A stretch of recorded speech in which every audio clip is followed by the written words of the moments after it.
بسم اللہ الرحمن الرحیم۔ السلام علیکم دوستو۔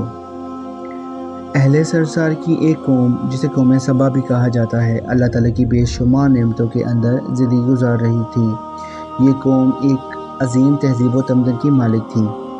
حضرت داؤد علیہ السلام اور حضرت سلیمان علیہ السلام کی باعظمت حکومتوں کے بعد ان کی حکومت زبان زد و خواص کی عام تھی۔ کہا جاتا ہے کہ یہ لوگ گندم کے مغز سے آٹا پیس کر روٹیاں پکاتے تھے، لیکن اس کے برعکس وہ اس قدر اسراف کرنے والے اور ناشکرے تھے کہ انہی روٹیوں کے ساتھ بچوں کا پخانہ بھی صاف کرتے تھے۔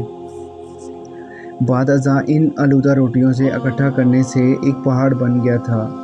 پھر ایک صالح شخص نے وہاں سے گزرتے ہوئے ایک عورت کو دیکھا جو روٹی سے بچے کے پخانے کے مقام کو صاف کر رہی تھی۔ اس شخص نے عورت سے کہا، تیرے اوپر افسوس، خدا سے ڈر، کہیں ایسا نہ ہو کہ خدا تیرے اوپر اپنا غضب ڈھائے اور تجھ سے اپنی نعمت چھین لے۔ اس عورت نے جواب میں مذاق اڑایا اور مغرور انداز میں کہا، جاؤ جاؤ، گویا کہ مجھے بھوک سے ڈرا رہے ہو۔ جب تک سرسار جاری ہے، مجھے بھوک سے کسی قسم کا کوئی خوف نہیں ہے۔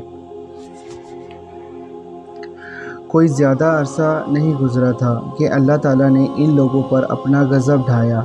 پانی جو کہ زندگی کی بنیاد ہے ان لوگوں سے چھین لیا، یہاں تک کہ قحط نازل ہوا۔ بات یہاں تک پہنچ گئی کہ ان کی ذخیرہ کی ہوئی تمام غذا ختم ہو گئی۔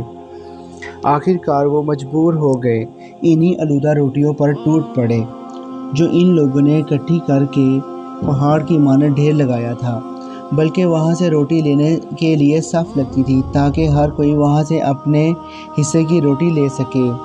کفران نعمت، قحط اور ان کی بدحالی کے بارے میں متعدد روایات موجود ہیں۔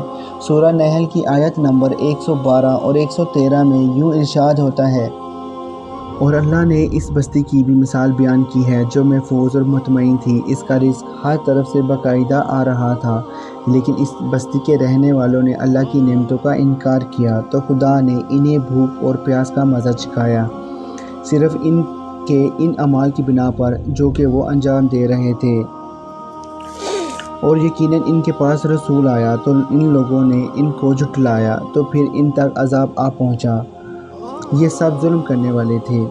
اسی قوم سبا کے بارے میں ایک اور واقعہ بیان ہوتا ہے کہ ان لوگوں نے اپنی زراعت کو بہتر طور پر کاشت کرنے کے لیے پانی ذخیرہ کرنے کی خاطر بلکہ دو پہاڑوں کے درمیان ایک بہت بڑا مار تعمیر کیا ہوا تھا۔ سوراخ اور دوسرے پہاڑوں سے گزرا ہوا پانی اس بند میں آ کر وافر مقدار میں جمع ہو جاتا تھا۔ قوم سبا نے اس پانی سے صحیح طور پر استفادہ کرتے ہوئے وسیع و عریض اور بہت سے خوبصورت باغات لگائے اور کھیتی باڑی کو رونق بخشی۔ ان باغات کے درختوں کی شاخیں اس قدر پھلوں سے لدی ہوئی تھیں کہ کہتے ہیں کہ اگر کوئی شخص سر پر ٹوکری رکھ کر ان کے نیچے سے گزرتا تو پھل خود بخود ٹوکری میں گرنا شروع ہو جاتے اور قلیل مدت میں ٹوکری تازہ پھلوں سے بھر جاتی تھی۔ لیکن نعمتوں کی کثرت نے انہیں شکر کرنے کی بجائے سرمست اور غافل کر دیا تھا، یہاں تک کہ ان کے درمیان بہت بڑا طبقاتی نظام وجود میں آ چکا تھا۔ ان میں سے صاحب اقتدار لوگوں نے کمزوروں اور ضعیفوں کا خون چوسنا شروع کر رکھا تھا، یہاں تک کہ ان لوگوں نے خدا سے ایک احمقانہ التماس کیا جس کا ذکر سورہ سبا کی آیت نمبر 19 میں ملتا ہے۔ انہوں نے کہا کہ خدایا ہمارے سفروں کے درمیان فاصلہ زیادہ کر دے۔ انہوں نے اللہ تعالیٰ سے یہ التماس اس لیے کیا تاکہ غریبوں، بے نوا لوگوں، امراء اور ثروت مند ان کے ہمراہ سفر نہ کریں۔ ان کی خواہش یہ تھی کہ آبادیوں کے درمیان خشکی ہو اور فاصلہ بہت زیادہ ہو تاکہ یہی دست اور کم آمدنی والے لوگ ان کی طرح سفر نہ کر سکیں۔ اللہ تعالیٰ نے ان مغرور پیٹ کے پجاریوں پر اپنا غضب نازل کیا۔ بعض روایتوں کے مطابق ان مغرور لوگوں کی آنکھوں سے دور صراحی چوہوں نے مارب نامی بند کی دیواروں پر حملہ کر کے انہیں اندر سے کھوکھلا کر دیا۔ ادھر سے بارشیں زیادہ ہوئیں جن کی وجہ سے سیلاب آ گیا اور اس سے بند میں پانی بہت زیادہ اکٹھا ہو گیا۔